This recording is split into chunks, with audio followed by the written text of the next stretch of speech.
Ram, Ram Ram, Hare Hare, Hare Krishna, Krishna Krishna, Hare Hare, Hare Ram, Ram Ram, Hare Hare, Krishna, Hare Hare, Hare Ram, Ram Hare Hare, Hare Krishna, Krishna Krishna, Hare Hare, Hare Ram, Ram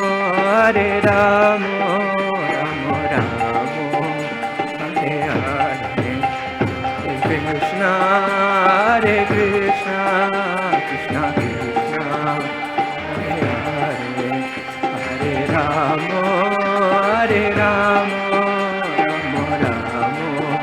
Hare Hare, Hare Krishna,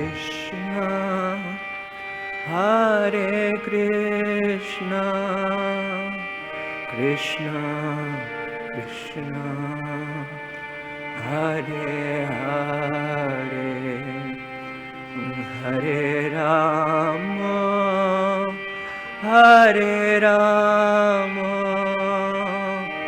Rama Hare Hare,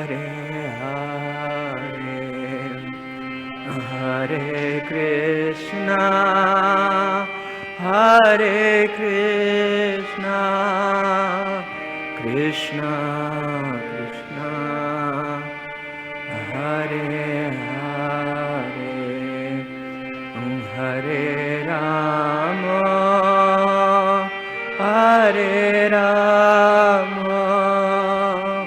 Rama Hare Hare.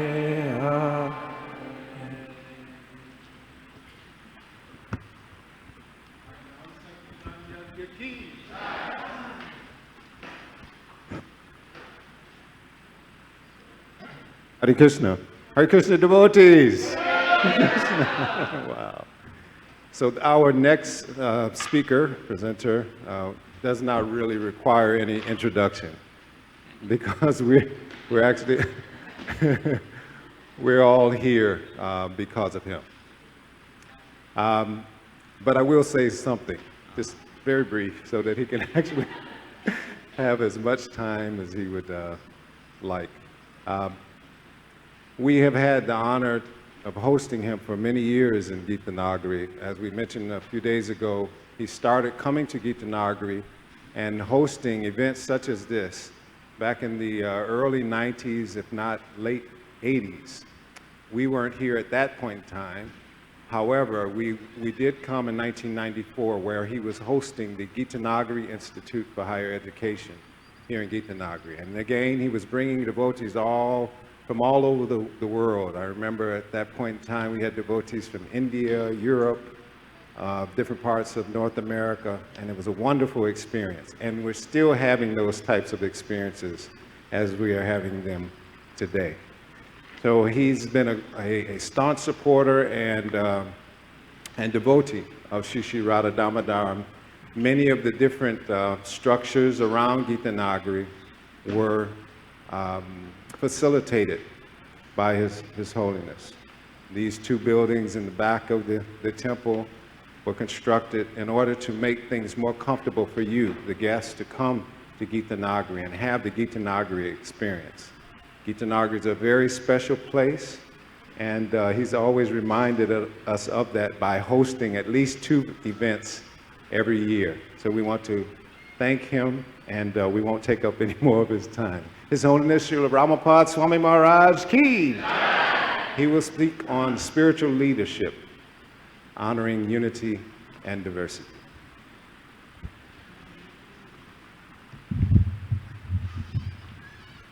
We missed you this morning for Mangal Arti.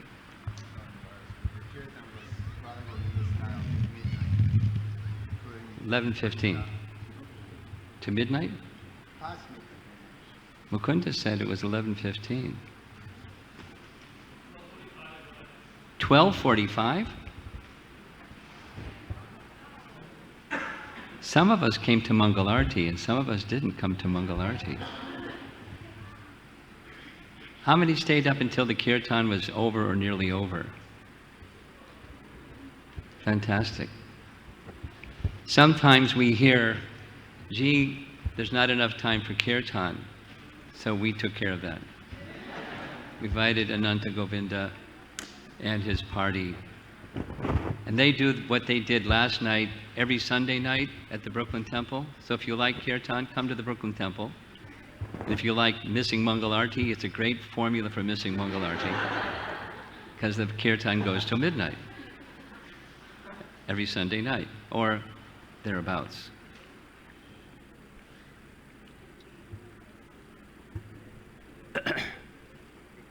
So this is one of the elements of our petals of ISKCON's lotus. And don't be surprised if there, in the course of the whole weekend, there's some repetition or overlap, because petals do overlap. And some of the things that I'm going to say is just taking what others, Rabindra Swarup Prabhu and Tamahar in particular, said and expanding on it. And then what I'm going to say tomorrow morning is some of what I'm going to say today and expanding on it. So don't be surprised if there's some overlap. But Prabhupada said, repetition is necessary for clear understanding. And certain things that are repeated because they're especially important. That's one of the reasons. Another is so that it goes in. So one of the petals of ISKCON's lotus that our founder Acharya embedded within the society was leadership, spiritual leadership. And a core element of that spiritual leadership was this principle of unity in diversity. Now, I don't know how prevalent this term is in the secular world, outside the Hare Krishna movement. It's there. It's not a new notion or language, but it's something that Prabhupada spoke about, and it became emphasized in various ways, and so that's the path we're going to go on. And I'll do a little sharing also of GBC level discussions on this topic of unity in diversity. So,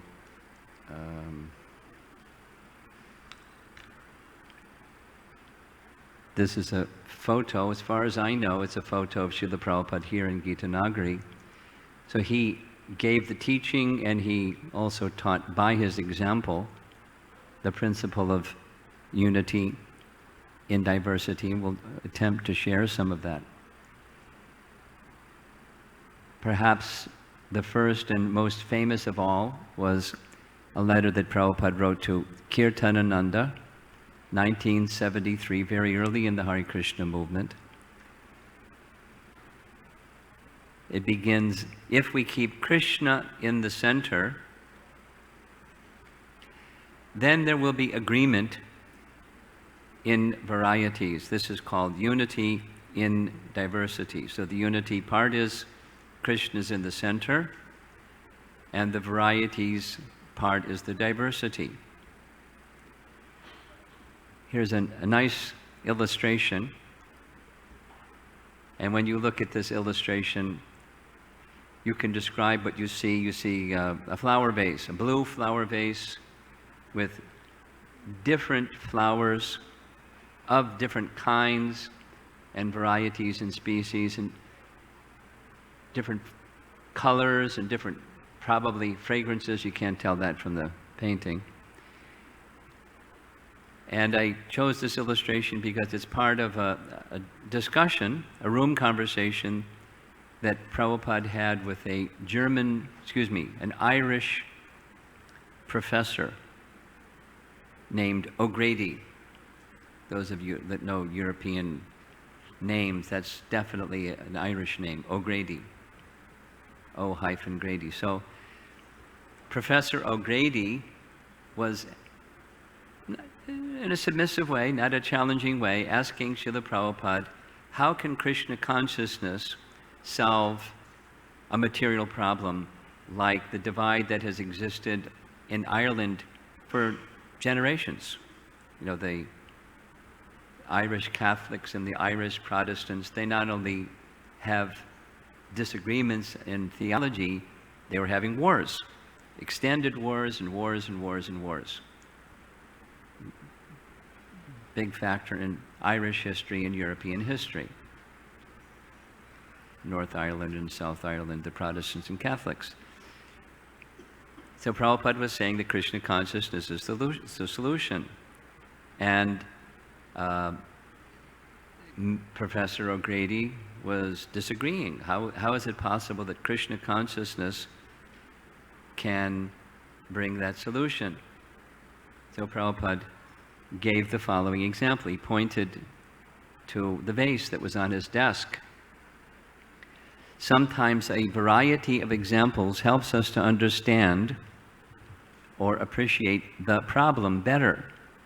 In the vase, there is a variety of flowers, and that variety helps us better appreciate the idea of flowers. From any point of view, Krishna can resolve all problems. All problems. That is called unity in diversity. And he's then indicating the students that were assembled there. Our students come from different backgrounds, but because they are in Krishna consciousness, they are unified.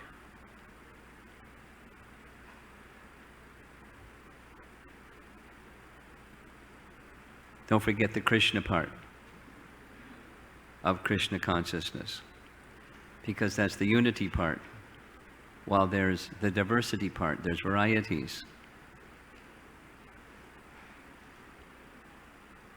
So we'll refer back to this image. Keep the image in your mind, because I'll make mention of it as we go further.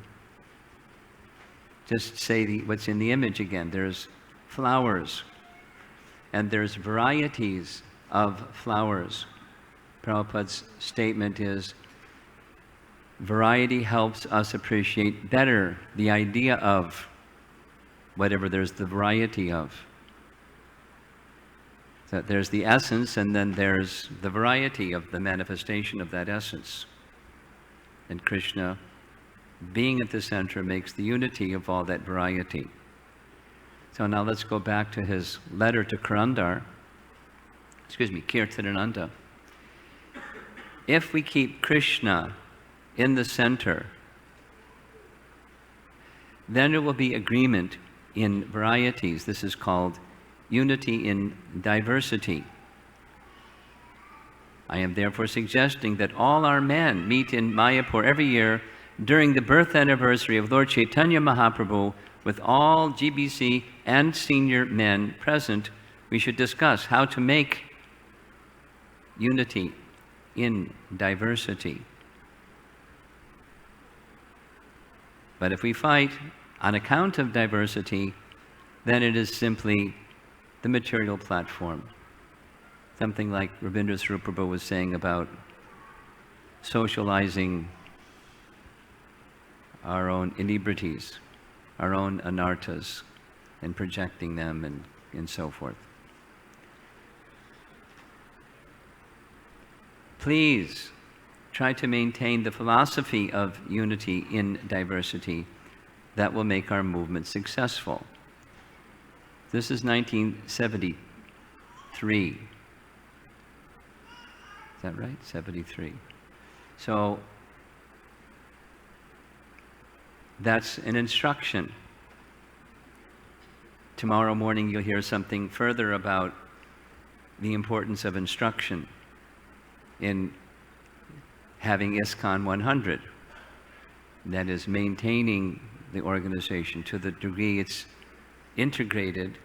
It's that this instruction has been followed, or conversely, to the degree this instruction hasn't been followed to that degree, we have what Rabindra Swarup Prabhu was describing this morning.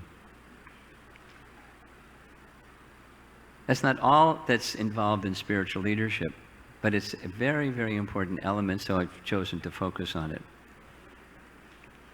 There's another important letter. This was a letter to Kurandar. Now, Kurandar was the temple president in Los Angeles, where Prabhupada was identifying Los Angeles as his Western world headquarters. We heard Rabindra Swarup Prabhu yesterday morning describe Srila Prabhupada established Mayapur as his world headquarters and the significance of that. So it was dramatic or significant that he wanted Los Angeles, at least at that time, to be his Western world headquarters. And the president of that Western world headquarters is receiving an instruction about spiritual leadership. The point is to be engaged in doing something for Krishna. Never mind what is that job.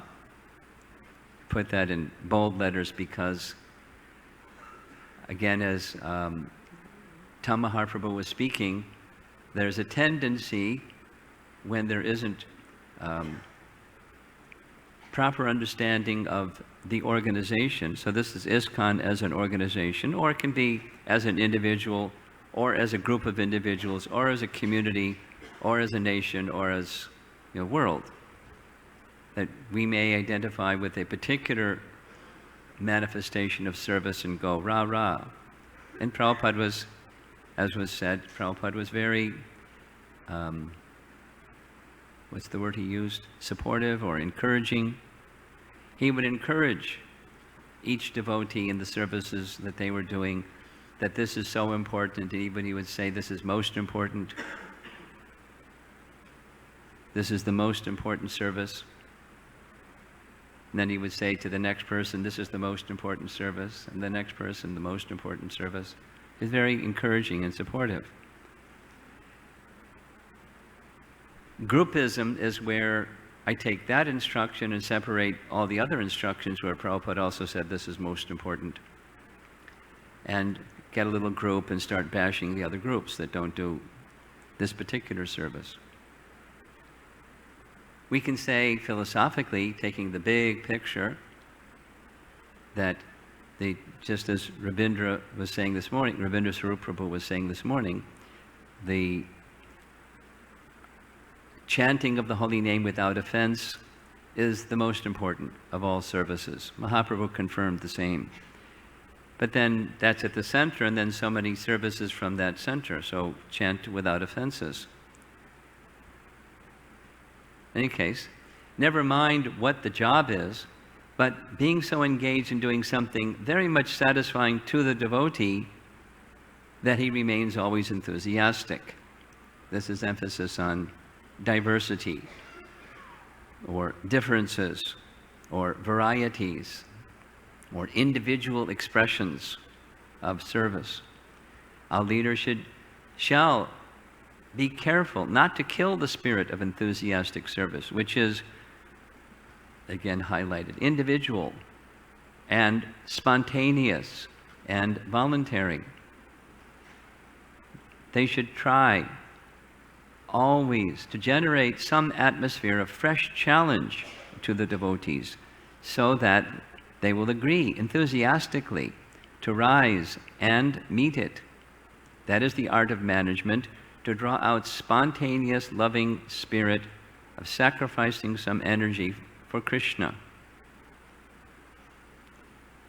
Now, we tried to get Vaisheshika Prabhu to come here and speak on book distribution. And he had already made some commitment at the Sadhu Sangha retreat, so he has one of his stalwart mentees and representatives here, Lokajaksha and Vidarbha Sutta, to present. I'm mentioning him because of this individual and spontaneous and voluntary is practically his slogan. It's called ISV.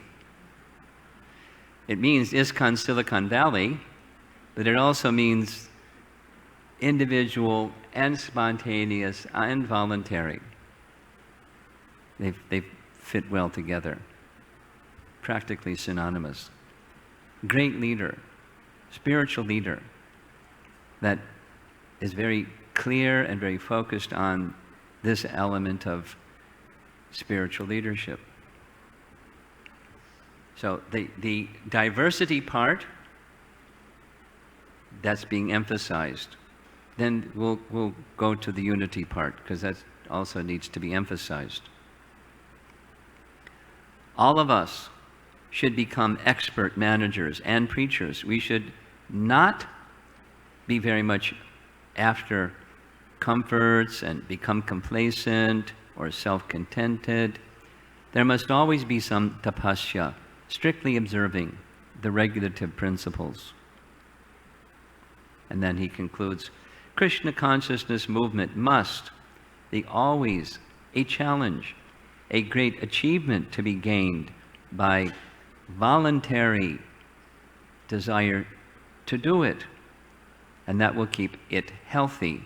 That's the Krishna consciousness movement.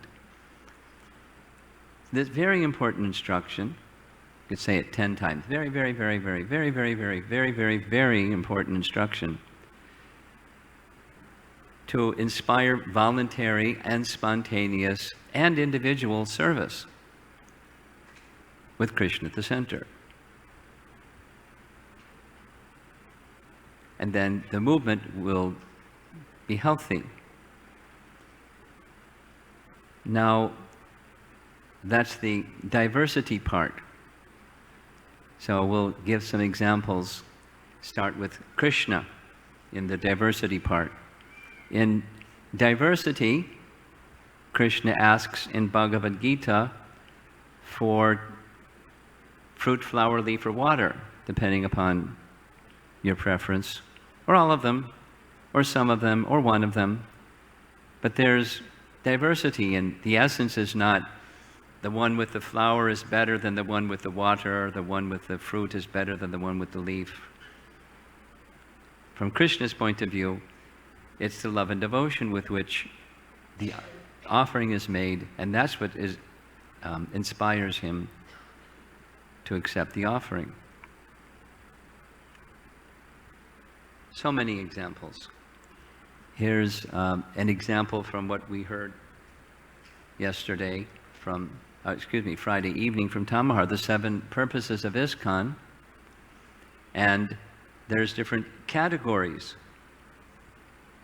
There's diversity within the principles. There's emphasis on books, there's emphasis on temples, emphasis on natural living, emphasis on education. There's diversity.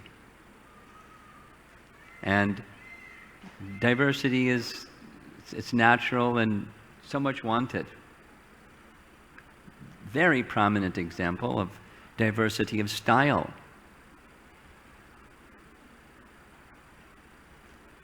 How faithful was Bhaktisiddhanta to his father, Bhaktivinoda Thakur? There's a description in his biography. Bhaktivinoda Thakur had a Diksha Guru. And his Diksha Guru, whence Bhaktisiddhanta and his father, Bhaktivinoda, went to visit his Diksha Guru, Bipin Bihari. And Bhaktivinoda paid obeisances when he came before Bipin Bihari. And for some reason, Bhaktivinoda left the room, and Bhaktisiddhanta scolded his guru, saying, "The audacity! You're accepting obeisances from this Prabhu, who is so elevated, you don't even have the qualification to understand how elevated he is. Like, shame on you." Bhaktivinoda Thakur came back in the room. Some further discussion. And later in private he said, your son is very bold. you may have to teach him some principles of etiquette. But Bhaktisiddhanta was Nrsinga Guru. There's many examples in his biography. Persons would see him coming and they'd run the other direction because he would confront them. On the strength of Guru Sadhu Shastra, but he was a no-nonsense in front of me personality. He's just a brahmachari. Before he was a sannyasi. One other example, just nice, glorifying Bhaktisiddhanta. Those of you that have been to Jagannath Puri or may one day go to Jagannath Puri, certainly one of the places that you'll visit when you go to Jagannath Puri is the Samadhi Mandir of Haridas Thakur. That's where the body of Haridas Thakur was placed in the sand after he left his body in the presence of Chaitanya Mahaprabhu, who personally performed his funeral without all the detail. So at the time, generations, centuries had passed since the time of Chaitanya Mahaprabhu, when Bhaktivinoda Thakur made his residence just across the street practically from Haridas Thakur's Samadhi. In fact, that part of that big, larger property was donated to ISKCON, and that's where the ISKCON temple is. It's part of Bhaktivinoda Thakur's Bhajan Kutir, which was very near to Haridas Thakur's Samadhi. When you go to visit Haridas Thakur's Samadhi, you'll notice over here is his Samadhi, then on the left, in the middle there's an altar, and over on the right there's another mysterious Samadhi. That mysterious Samadhi, if you read his biography, Bhaktisiddhanta's biography, there was a Babaji who resided by Haridas Thakur's Samadhi. And he was teaching things that were Apasiddhanta. Read his biography. He was teaching a certain mantra that was a made-up mantra that people from Orissa like. Too much they like, as you say in India. They like too much. And it's Rasabhasa mantra. And number two, this Babaji dressed one of his leading disciples as a gopi and said, this is a way to practice in your next life you become a gopi. Saki Beki. Bhaktisiddhanta criticized him for both strongly. And this man was really popular. That didn't stop Bhaktisiddhanta. He kept going. And in that circumstance, Bhaktivinoda Thakur said, I think you should just go to Mayapur and chant Hare Krishna. There's going to be bloodshed here in Puri if you continue like this.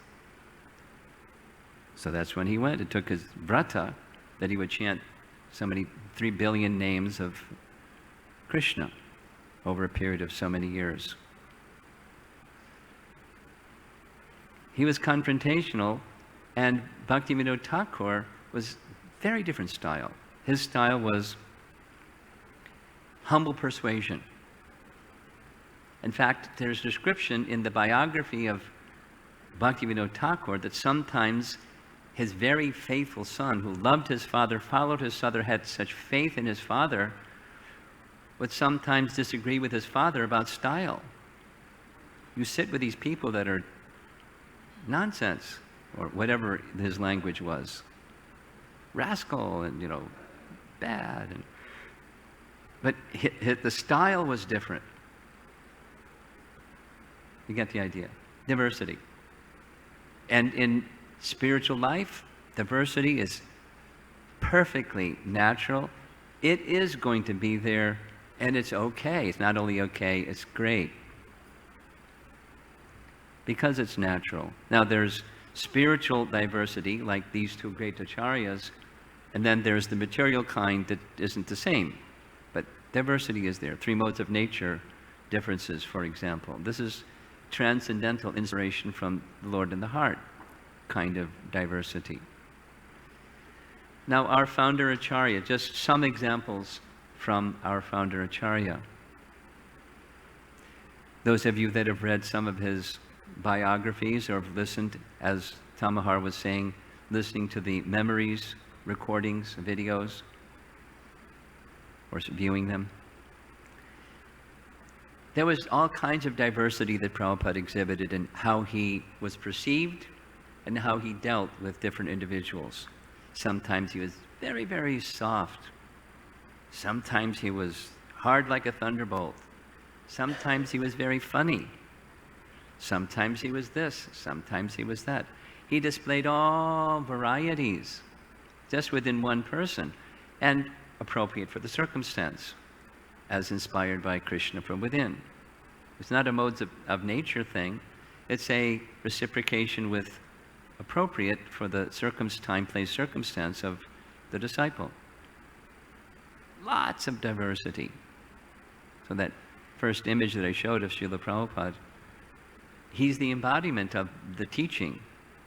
And he shows through his example how diversity is, even within one individual, is appropriate. What to speak of interpersonal, what to speak of community, what to speak of the broader society or the organization. There's examples, for example, there's examples of Prabhupada awarding sannyas to someone and saying, now you should go and preach. Actually, it was the same day. One devotee in Vrindavan, Prabhupada gave sannyas initiation to one devotee. He said, now you should go and preach. Another devotee, he said, now you should manage in spirit of renunciation. Same day. Another from our founder Acharya example. He was very flexible. He would have an idea of how to move forward with something. And he would, if he saw it was very successful, then he would move it to the next level, next level, next level. Very enthusiastically. And his followers were very happy to have his enthusiasm move them to the next level, next level. At the same time, if he saw that the result wasn't so good, he would change. There's many, many examples.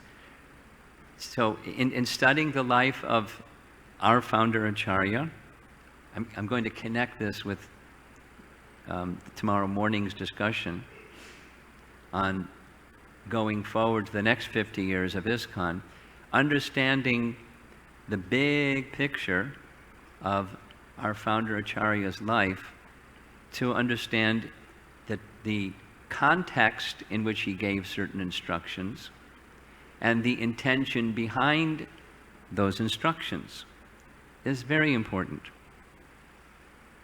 for the preservation of our society. We'll hear more tomorrow morning on this.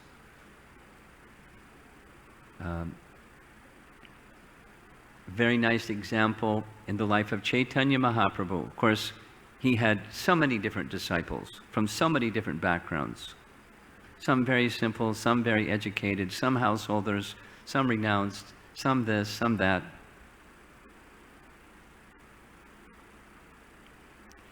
So one nice example is at the time of the devotees, after spending the 4 months of the rainy season with Mahaprabhu, after starting with Rath Yatra and then staying in Puri, he brought them to Gambhira to give them some instruction, something that could sustain their spiritual enthusiasm for the next 8 months till they came back again.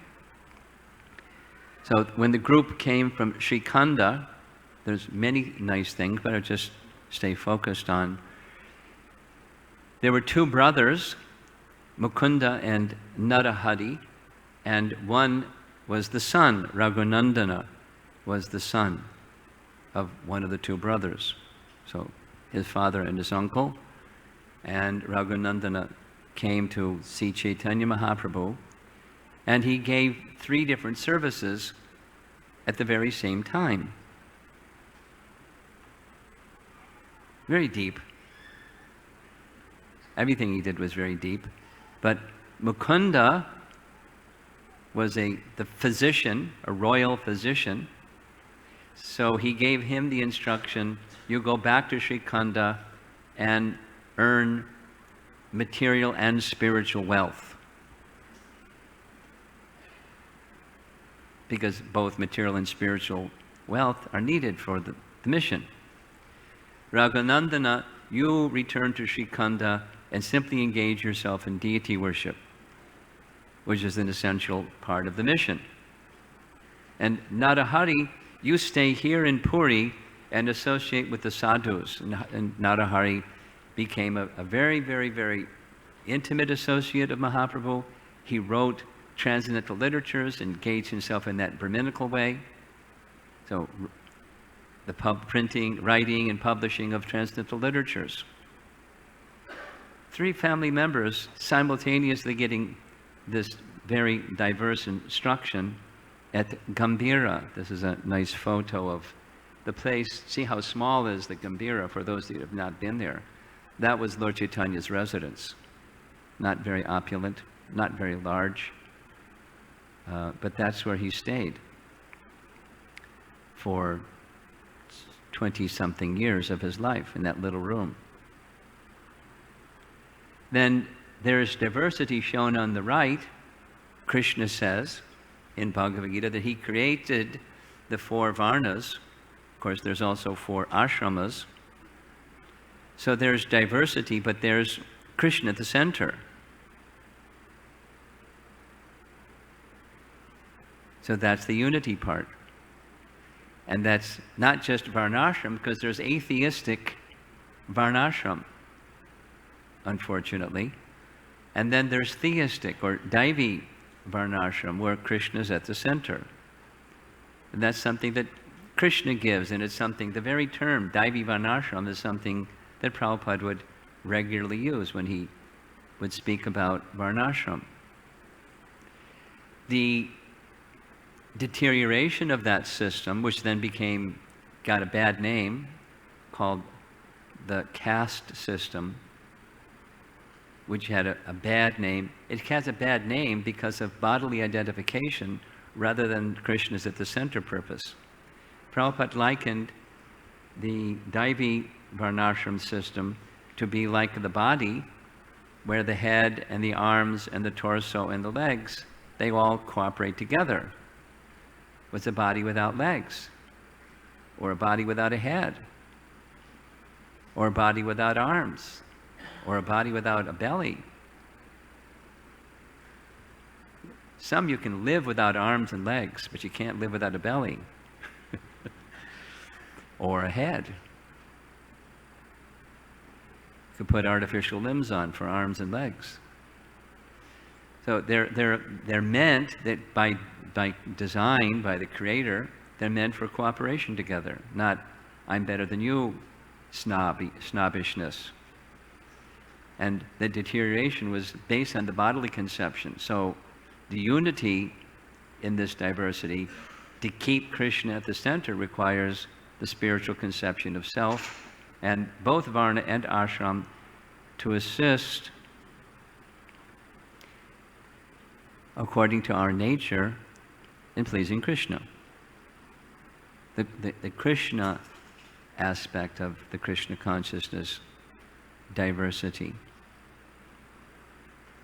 I'm going to go back here. So I want to speak a little bit now. I've spoken some about diversity, that it's natural in so many ways. Prabhupada displayed it, Chaitanya Mahaprabhu displayed it, Krishna created it. Now the unity aspect. Of course, Krishna is at the center, is the key.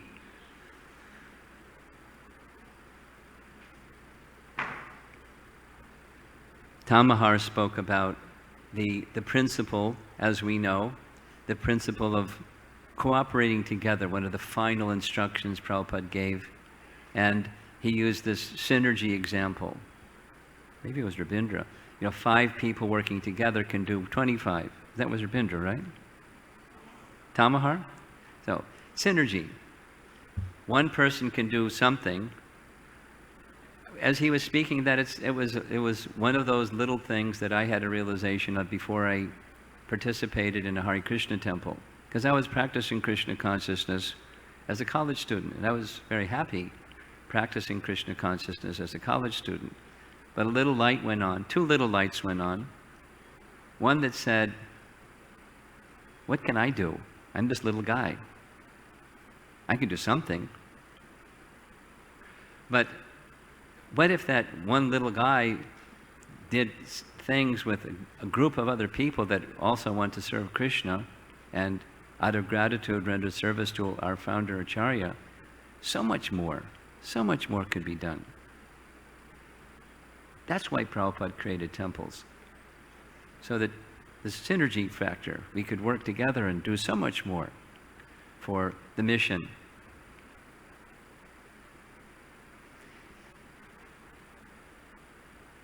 And then there's this other thing, that the training and education element that said, okay, we distribute books, and we go on Harinam, and we give people the opportunity to begin their spiritual lives. Like Tamaha was giving that example of Prabhupada on the going to the 4th of July event in Washington, D.C. I don't know if any of you have seen that, but it's what a scene. People lined up on the side of the highway to, all night long just to see the fireworks, and drunk like anything, and eating anything, and et cetera, et cetera. So Prabhupada was seeing, they're nice. Their spiritual lives had begun.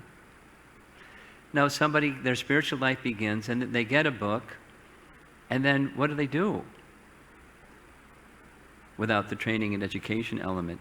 And temples are, in one sense, bases for training and education. Of course, congregation bases can be facilities for training and education as well.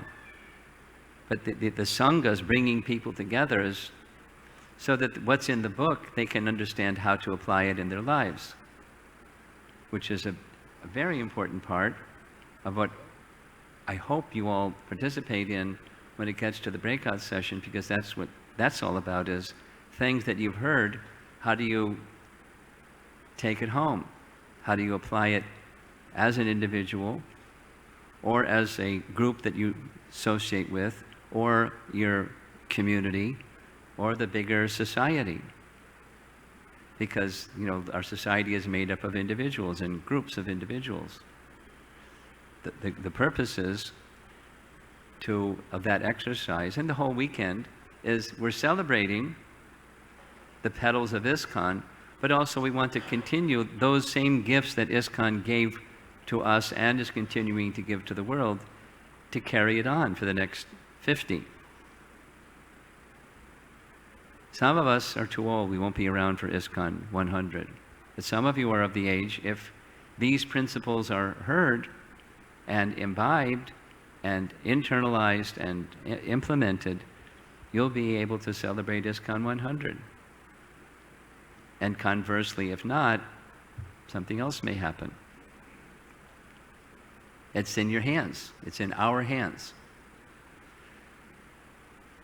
So Prabhupada spoke about, the cooperation together, and when speaking on that principle, often he would refer to Aesop's fable, which, I'll just say it, although we've all heard it so many times.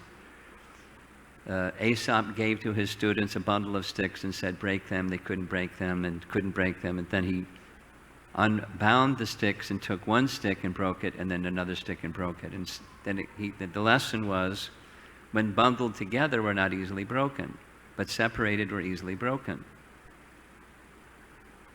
That's Aesop's fable. And the wisdom continues over time.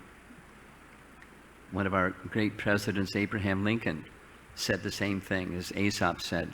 A house divided against itself cannot stand.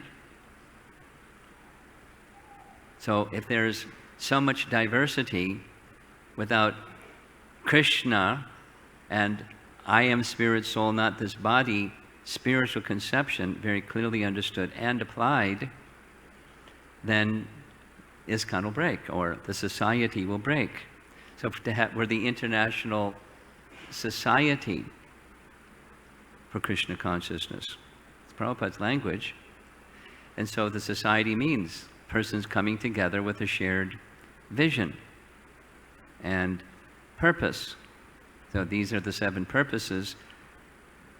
And part of the unity principle, application of the unity principle, is I may have a particular perspective on something.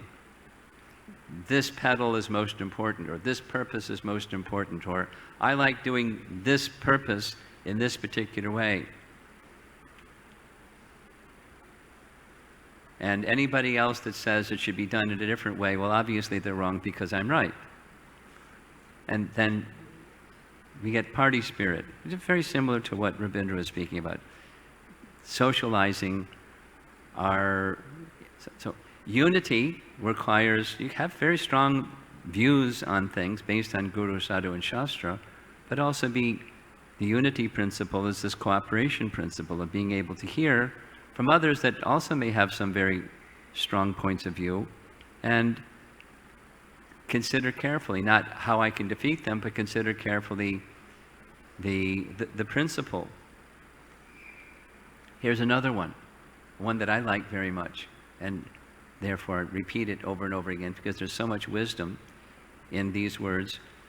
Prabhupada's statement is the ISKCON is based upon love and trust, give and take. It's like a sutra. I'll say it again. ISKCON, the unity, is based upon love and trust, give and take. Now the trust is based upon the trust in the bhakti principle, that bhakti will purify me and bhakti will purify others who take up the process of bhakti. Provided, it's Krishna's at the center, not just the behavior, but Krishna is the center. Krishna is to be pleased. To the extent that that is there, I will become purified and others will become purified. That's where the faith and the trust goes. And then we're interacting. Now we're going into this, mixing together of different persons with diversity. When we mix together with diversity, there are going to be persons that have different views. I'm not married, but I've watched what happens when people get married. There's different views. And then but you're married. This one has this view and that one has that view. He's a nice devotee, she's a nice devotee. They have different views. Now, they have to learn this principle of love and trust, give and take. That's just one unit. But then put a number of units, then this family starts associating together with that family. And they're friends, but then when they start associating closely together, then you see there's different views. You keep expanding and it's, not just one family and another family, but a community, and you get the picture. Diversity is there, and unity is essential to overcome the differences. Putting the principles of unity side by side with respecting diversity. I'm sure many of you have heard or viewed that ISKCON 50 video. By the way, while I think of it, at the reception desk, there's a little USB stick that's available for people who would like one.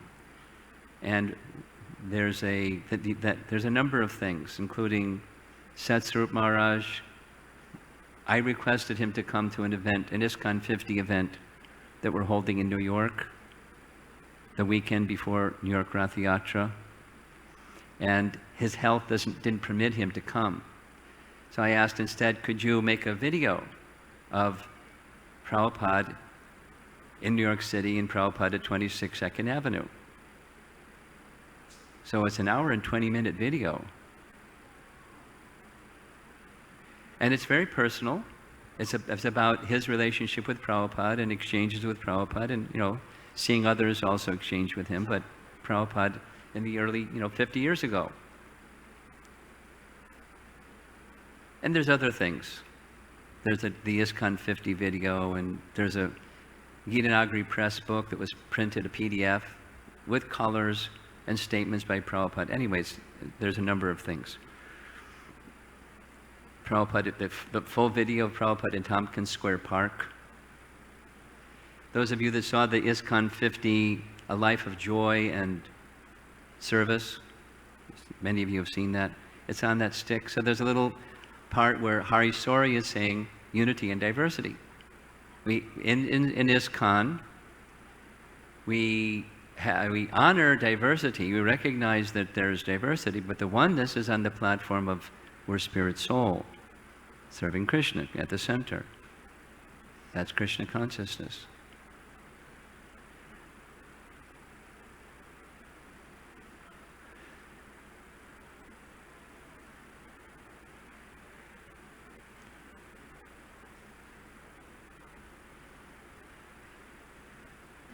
Another little piece of information, just sharing. We've had now our second ISKCON Leadership Sangha, or third? Third. So there were over 1,000 leaders. I'm going to speak about it again tomorrow morning, just another dimension of it. But having attended that event, the international part of the International Society for Krishna Consciousness is just astounding when you see persons from so many different colors and cultures and languages and backgrounds and thises and that's, all attracted to Krishna. It's wonderful. At the same time, it's a challenge because there's all this diversity.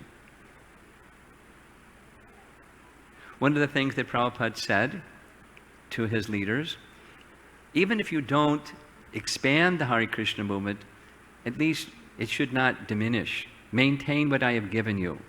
And he gave the example of a successful man passes on through his will his assets to his children. And the mischievous children become complacent, and they sell the assets of their successful father and live comfortably. And then the assets are gone. We said, don't do that. Don't sell the assets. Just at least maintain if you don't expand. But the Hare Krishna movement has expanded. The number that was given, Prabhupada established 108 temples. You saw that ISKCON 50 video, it's 650. That's with deities.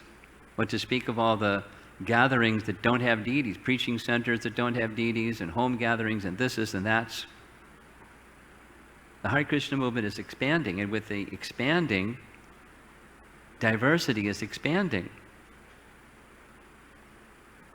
And expanding, and expanding, and expanding. Diversity is expanding.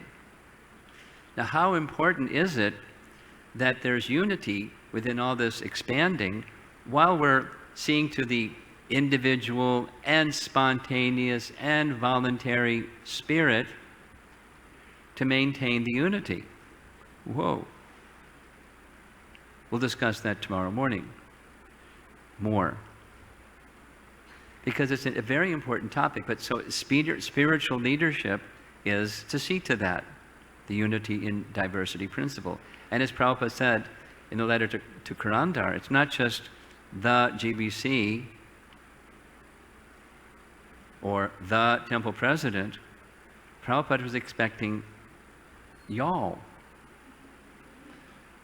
That's a shorter version of you all, to become capable in that way of inspiring the individual expression of devotional service, and or in this diversity in the context of unity. And it's a wonderful challenge. It's the challenge of Krishna consciousness. Not to be so narrow. We can't do anything innovative. You can't let anybody have any initiative. You have to do all those things. And be relatable to our modern circumstance, the audiences, without going into it. There's lots of different audiences, and be relatable to the different audiences in a way that's in language and in culture that is relatable to them without losing the essence. Krishna at the center, and the intention and the context of how Prabhupada personally did that. That takes spiritual intelligence. Many of you have heard this expression. Tamaha referred to it. I'll refer to it again.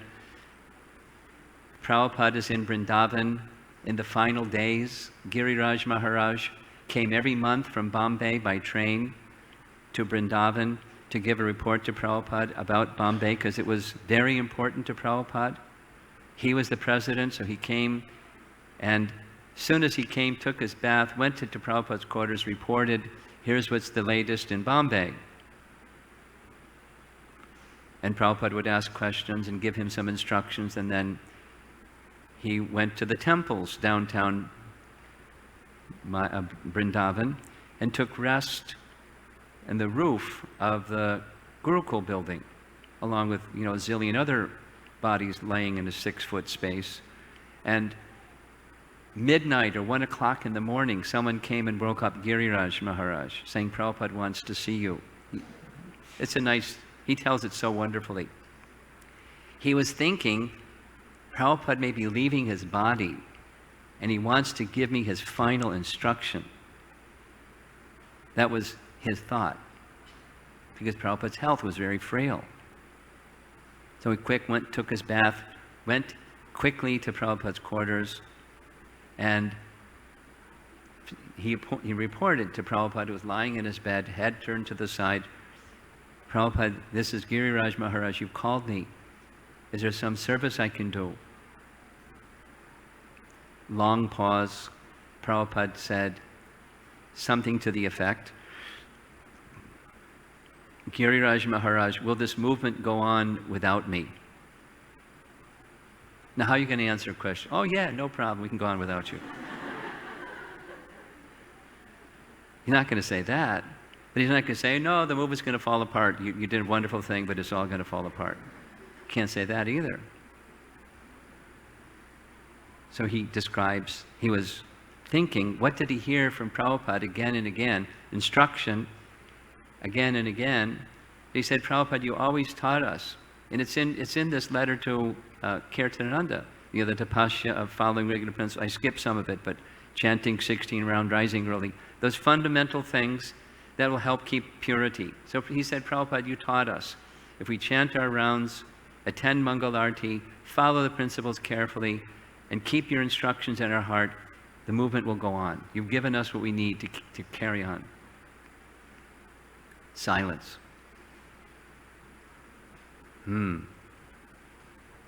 Silence. Then Prabhupada said, intelligence and organization. He didn't say no, you gave the wrong answer. He just added intelligence and organization, then the movement will go on. Very key instruction, repeated zillions of times. Now, what does that intelligence mean? Well, one of the ways that intelligence means, this is from Badrinarayan Swami. Some of you may know him. He's our GBC in California area, Southern California. Prabhupada seated under the Asasan in Los Angeles, like here, and giving class. And Badrinarayan Swami repeats over and over again, hearing Prabhupada say this phrase, one sign of intelligence is the ability to hold opposing points within the mind. I'll say it again. And one sign of intelligence is the ability to hold opposing points within the mind. Now, the mind is a binary processor, just like computers are binary processors. They're modeling the mind. The 1 or 0 can't be both a 1 and a 0. It's a 1 or a 0, just like the switch on the wall that turns the light on or the light off. Light on or light off. A 1 or a 0. That's the mind. It's either this or that. But intelligence is the ability to hold both this and that within the mind, opposing points at the same time. That's this diversity based upon spiritual intelligence. Dadami bodhiyogam tam yena mamopiyanti te. How we can, Krishna gives that spiritual intelligence to those that hear the instruction repeatedly and carefully and thoroughly, and like Rabindra Sruprabhu was describing, the instruction to chant without offense, the instruction to chant with rapt attention, undivided attention, without distraction, then this becomes possible. Then Krishna can give the intelligence. So Bodhi is given to those who have that bhakti. And then one can be the leader that Prabhupada said he wanted all of his followers to be, different capacities and different positions, but the principle of spiritual leadership is to have this kind of capacity that we don't have to get into fights over differences, but we put Krishna at the center and we cooperate together on the spiritual platform. That's a gift. That's one of the petals. It's the topic that I chose to speak about. Unity in diversity. And then there's all this variety, but then there's unity. So, again, Prabhupada's instruction, please try to maintain the philosophy of unity and diversity that will make our movement successful. There's that letter to Kirtanananda. Just a couple more images. How this connects specifically with the chanting of the holy name, the Yuga Dharma, as we heard from Ananta Govinda, both some words and the kirtan itself. This Hare Krishna Mahamantra has to be approached in the same manner. This is the teaching of Bhakti Vinod Thakur. A symptom of properly hearing the holy name and Krishna Katha is that we become free from propensity to criticize others and sectarianism, freedom from sectarianism. Sectarianism meaning exactly what Rabindra was describing, saying there wasn't time to get into it, but socializing our anarthas. And we get together with those that have similar ones, and we have a perspective on things. And if it keeps going and growing and growing without Krishna in the center, then it becomes competitor entity or something like that. So the antidote is this humility and deep sincerity to come to the stage of offenseless chanting, and then fulfilling these nice instructions of unity and diversity becomes possible. So I'm going to share a little bit more of this tomorrow morning on a GBC global level. For now, I'm speaking primarily about, as individuals, our individual responsibility, and within our families, our wholesome Krishna conscious families, as we heard about yesterday, and our wholesome Krishna conscious community, which is made up of wholesome Krishna conscious families, and our institution. So I'm going to speak a little bit about the institution tomorrow morning on this principle and the topic of today, unity in diversity. Srila Prabhupada ki jai.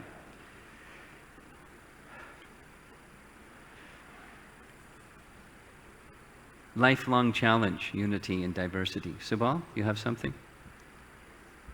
Guru Maharaj, I wanted to ask you that you have diversity devotees who are thinking very deeply and very committed, at least to a good degree, to serve Prabhupada's mission, but in the process of that, that particular vision that the devotee hold that may be different of other devotees who are also thinking very deeply and having a different vision. And then when so the unity part seems to be there, which is service to Srila Prabhupada, but nevertheless, still, there's separation. They can fit, they can work together. So how is this solved? That's something that we see in temples happen, Sure. quite often. And, and see it all over the place besides in temples. Well,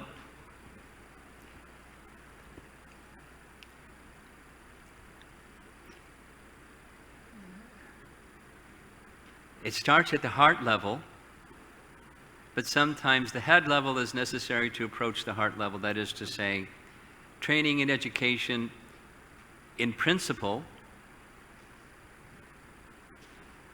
that can then allow, it's okay. It's natural. It's beautiful to have diversity. What's a flower vase that has only one color and one kind of flower? Not as nice as... So, diversity is natural in this world, provided Krishna is at the center, and there are principles that are being observed, then a variety of vision of how to manifest Krishna, connecting with Krishna in accordance with certain principles. That's beautiful. I'll give a practical example. I've learned a lot. The times that I've had interaction with Burijan, I've always learning something. And one of the things I learned from him was this one.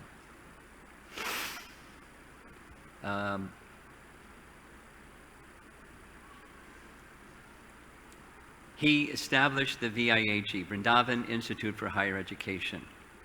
When I heard about it, I was very enthused because it gave me a good excuse to be in Vrindavan for a month, because then I could do some service, and I'm service-minded. I couldn't imagine just being in Vrindavan without some service.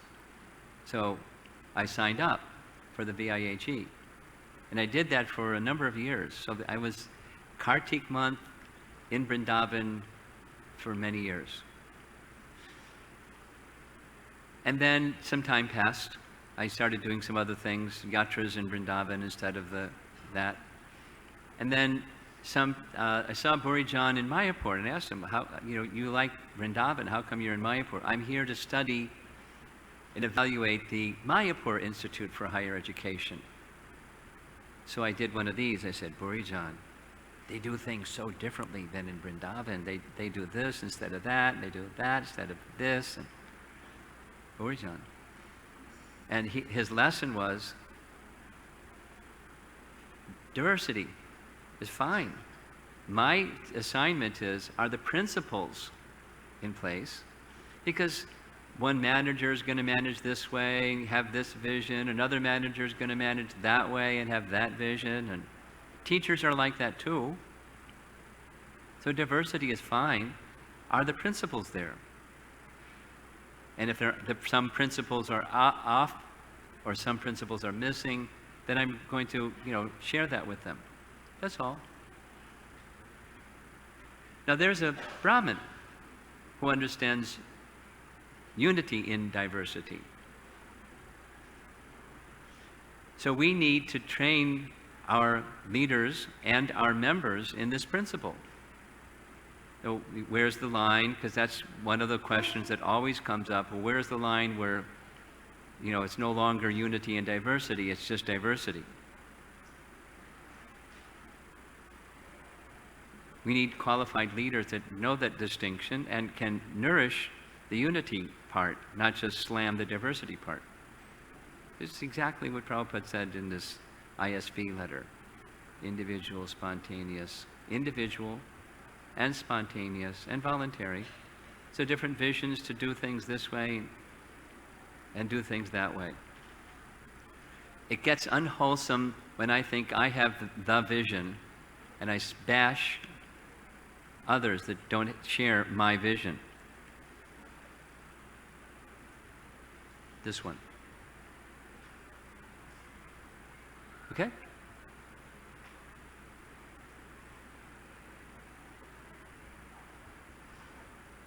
I'm watching the clock. We have to stop at noon? Was that what the schedule says? 11:45? I can't hear you. The schedule is a little confusing because it says 11:45, and then the next program is 11:45 to 1:10, and then there's nothing between 1:10 and 1:30 when there's lunch.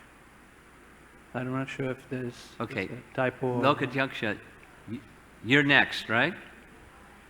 And how much time do you require?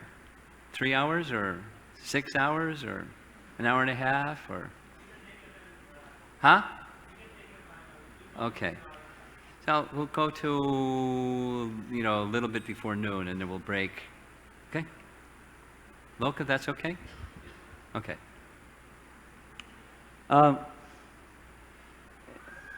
As far as the spontaneous part, I wanted to hear about the balance between spontaneity versus taking up service under instruction, because sometimes devotees will not be spontaneous even though they wish to take up some service, waiting for nobody's told me to do it yet. Spontaneous, they're not in the slightest mutually exclusive. Prabhupada is speaking about the manager that sees and wants to encourage and nourish and nurture spontaneous spirit. And then the person with spontaneous spirit wants to go to the person that they need authorization from and not like twist their arm or convince them or, roll them over or something, but, get refinement of their idea or endorsement of their idea or cancellation of their idea or whatever it is. They're not at all mutually exclusive. And our devotee care person wants to add to this. Can you pass the microphone back? Please address this if you'd like to, as well as whatever else you want to do. Thank you very much, Maharaj. Thank you. We're always nourished when you share Krishna consciousness, because it always comes from such a deep level of experience, as well as philosophical understanding, as well as practical application. Thank you very much. I was a little intrigued by this topic of unity and diversity, because I have seen in our institution that these principles have so much value within themselves. At the same time, if we don't have personal value within ourselves to apply the principles, then sometimes, as Vivajeshwar Prabhu shared this morning, we get this gap. So I'm wondering, as you're sharing this topic, what values would you recommend for one to develop this mood of unity and diversity? Okay. Here's a confession or, a disclosure. Before I came here, I consulted two persons, one our communications director, because I know he thinks about this a lot, Anuttama Prabhu, and Vrajabihari, because he deals with the conflicts that arise from clashes between diversities. And one of the things that he shared, actually was with the next topic, but it's related. The values, in his opinion, because he's also a Bhakti Shastri teacher, is the values that are embedded in Bhagavad Gita. Because Bhagavad Gita is to carry us from the condition to the purified stage, nourishing bhakti. So their values And I didn't get a chance to respond to him. He listed 6 of them. But the values that are within Bhagavad Gita, and not only teach them by precept, but teach them by example. But specifically, which values? Ahimsa is obviously one of them, and Swadharma, following principles of religion, Samadarshana, which you can't do, it cannot be done without seeing on the platform of the soul. For him, that's a really big one. As the, ISKCON resolved person, our philosophy, Harbindra said it, our philosophy is we're not this body, but do we live it?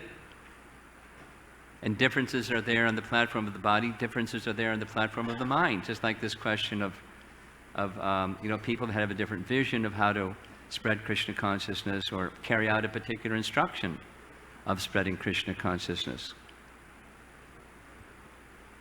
We need a value of seeing one another on the platform of the soul while respecting the differences of embodiment, compassion, nonviolence, following the codes of religious principle appropriate for us. Like that. The principles are given in Bhagavad Gita. Those are the most important values. Like that list, it's a long list, but chapter 13, verses 8 through 12, or 8 through 11, 8 through 12, those are all values. Krishna indicates those are items of knowledge, but their qualities are values. And it starts with amanitvam, adambitvam, humility and pridelessness. Those are nice values. And we teach them best by example. And then we hold those values or those qualities, then we could access the realm of spirit. And then we can be good guides to others by our example as well as our words. You have some thought on that topic?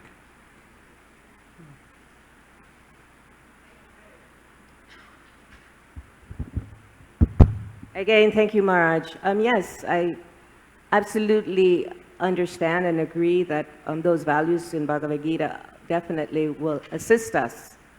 And as you are such a practical person, and that's your example, the Devotee Care Committee is one of the values is integrity and example. And so I was asking that question because you are exemplifying these petals and devotees will take this away. So how will they live it? How will they live this unity and diversity? So it's nice to know that the Bhagavad Gita, as you're sharing, is where we get our values. Thank you. Bhagavad Gita is best learned from a teacher of Bhagavad Gita.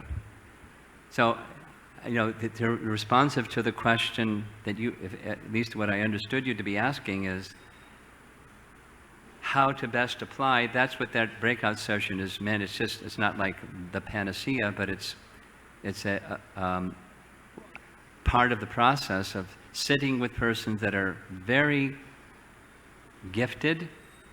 They're dedicated to a particular area of bhakti.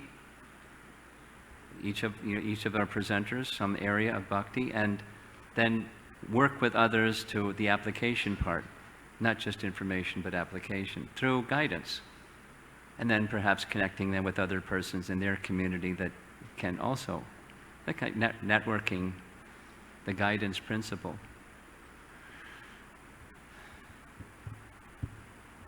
Something else. Way in the back. Way in the back. Way in the back. Raise your hand, Krishna Kumari.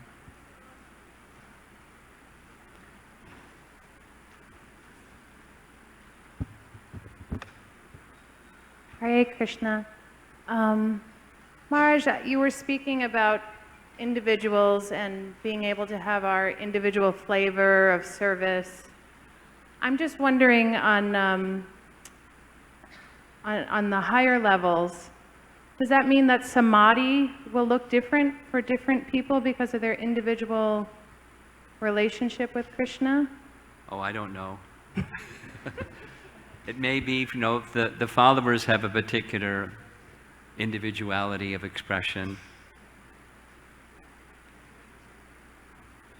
There's variegatedness of realms. Even in the spiritual realm, there's variegation of rasa. Even within rasa, there's varieties within rasa. Some cowherd boys are like this. Some gopis are, you know, different than each other. So, but, you know, as far as samadhi, I can't say that. Unless somebody designs their own samadhi, I suppose it's possible. Mahamantra. And I think we're going to end after this. Guru Maharaj, I was just wondering, it would be very nice to understand clearly the factors that affect or block perceiving this unity in diversity. So is it the opposites of 13.8 to 12 that cause this lack of vision? I'm not sure I understand your question. Is fault finding the cause of lack of unity in diversity? Is that what you're asking? Or all the opposites of the qualities mentioned in 13.8 to 12. Yeah. What's your question? Is it the reason one cannot perceive the unity in diversity? Well, if you read carefully, if I've understood your question properly, you read carefully several times the first paragraph of that purport. And amongst all those qualities, one is the most important. And that's undivided devotion to the personality of Godhead. And then that can be accessed by Acharya Upasana, by full shelter in the spiritual master. So those two permit all the other ones to be manifest. Minus those two, the other ones aren't going to manifest. And then at the top of the list is humility and pridelessness, and so humility and pridelessness are necessary to take proper shelter of the spiritual master to get the inspiration for undivided devotion to Krishna. Does that answer your question? Thank you. It's a nice purport. It's worth reading many, many times. Actually, I'd like to see if there were some hands on the ladies' side.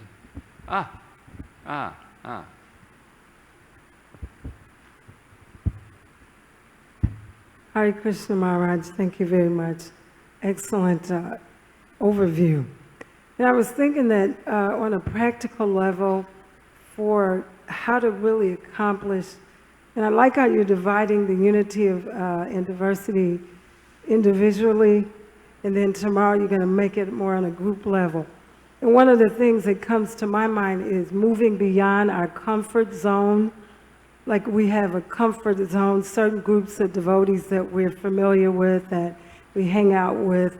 And I think one of the challenges, especially like when you come to a seminar of this magnitude, is just to deliberately move beyond your comfort zone and introduce yourself to another devotee that doesn't look like you, may not be from your city.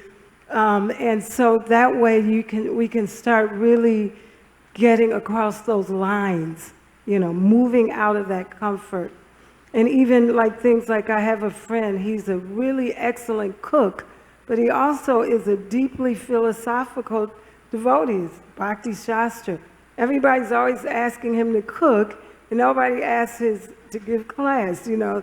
So finding out different ways and different gifts that people have to share and inviting that, and just in general moving out of our own comfort zone like that. So comment on that, please. Yay!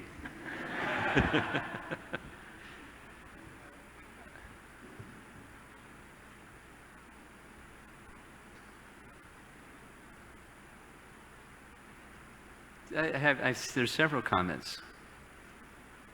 One, at the International Leadership Sangha, the organizers requested the GBC, don't just go hang out with the people that you haven't seen for so long and all of that. I mean, some of that's got to be there because we're human.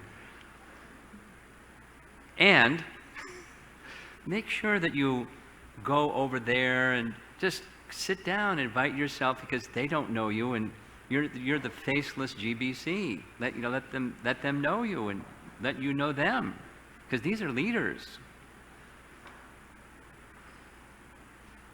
So I did it a few times, and it was really fantastic. I learned a lot. And I think it meant something to the person that, I purposely went to tables that they were hanging out together with their group, very clearly. And, so I went to, may I sit down? Sure. Who are you? Prabhupada Swami. And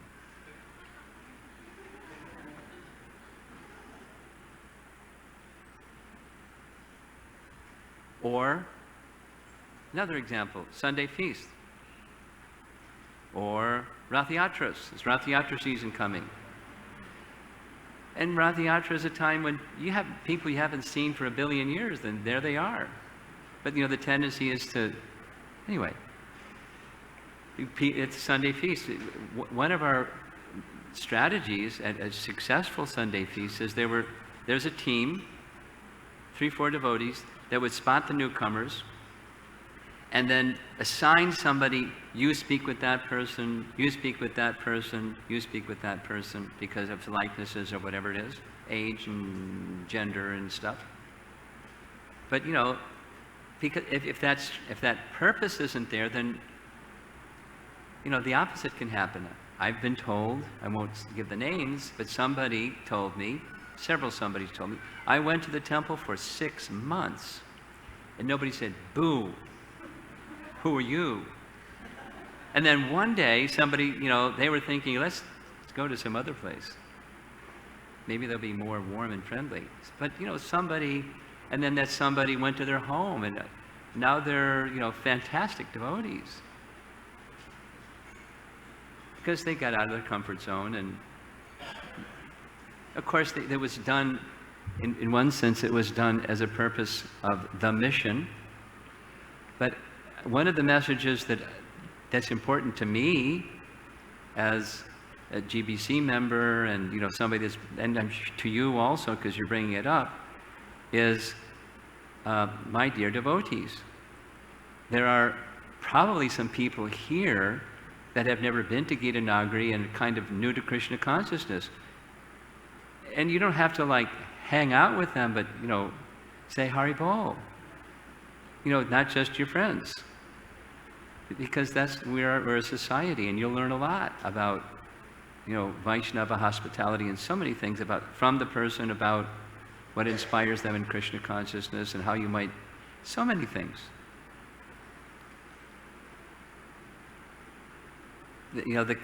What you said, the third, is exactly what Prabhupada said. This complacency is not good. It's easy to get complacent. It's too easy. So not just because it's a duty to be nice to new people. We should be nice to everybody, including our peers and everybody else. But it's part of what's going to hold the international society for the next 50 years, is exactly this. And minus this, the likelihood is less. We may have little fiefdoms of groups of people that are like each other, and they come together because they like Prabhupada's teachings, they like each other, period. That's not ISKCON. That's not what Prabhupada gave us.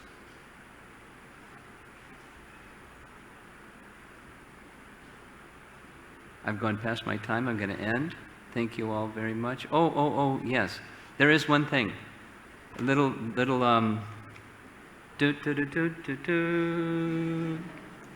little announcement.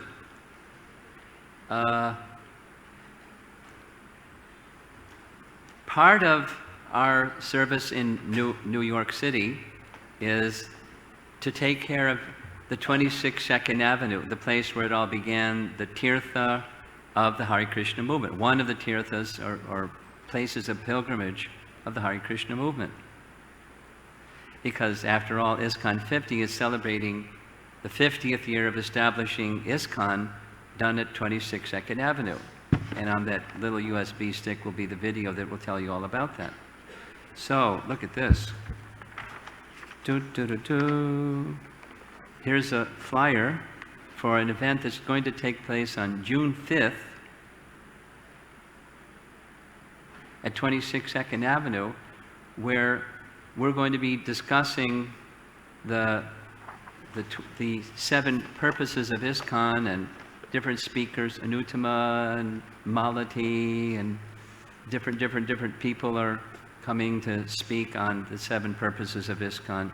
Lokadyaksha is going to do a repeat of what he's doing today on the book distribution purpose. For those of you that cannot come on June 5th for whatever the reason, here's some good news. You can participate remotely in the following way. And there's a flyer downstairs at the registration table that tells you the following and more. The storefront at 26 2nd Avenue was rented for 2 years, 1966, 1967. They outgrew its small space.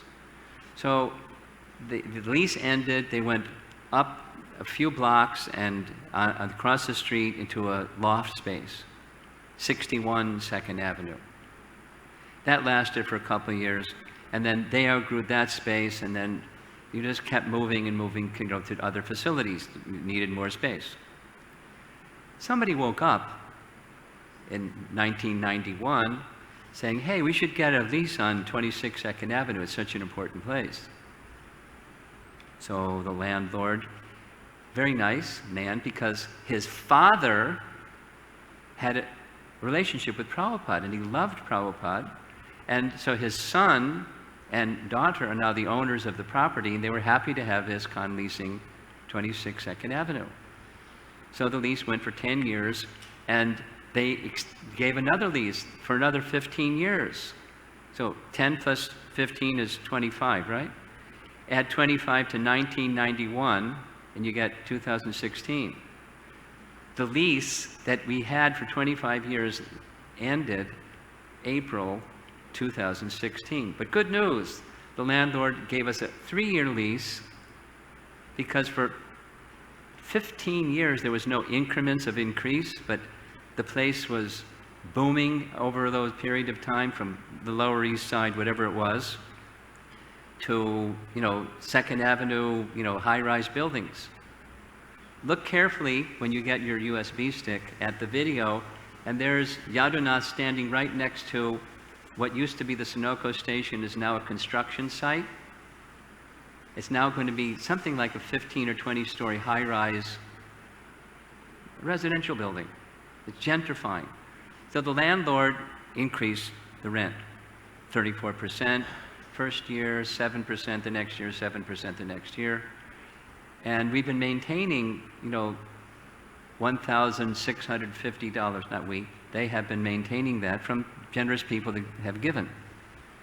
But they stretch it over 3 years, and it's $28,000 they don't have. So this is an event that you can participate in remotely or come in person, and there's the thing downstairs says, if you can, $108, and you know, over a modest amount of money, and then if you have some friends, you give them the same opportunity, and hopefully by the end of this event, we'll just be guaranteed that we'll be able to maintain that very special place. The place where it all began, the Hare Krishna movement's birthplace. And if you can't do that, just give whatever you can, and you'll get one of these nice USB sticks, and you'll be happy, and we'll be happy, and Prabhupada will be happy. Chant and be happy. Okay, that's it. That was my rah-rah. Okay, you ready? Go ahead. Krishna. Hare Krishna. Hiding behind the... So you mentioned His Grace Purajan Prabhu as an example of honoring the diversity, unity, Yeah, diversity. yeah. Yes. I have another example, Maharaj. Uh-oh. And if we look out into this group of devotees, we can see it's such a diverse group of devotees. We see different nationalities from all over the world.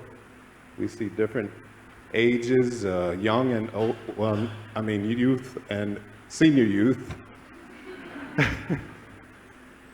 And they're all here because of you.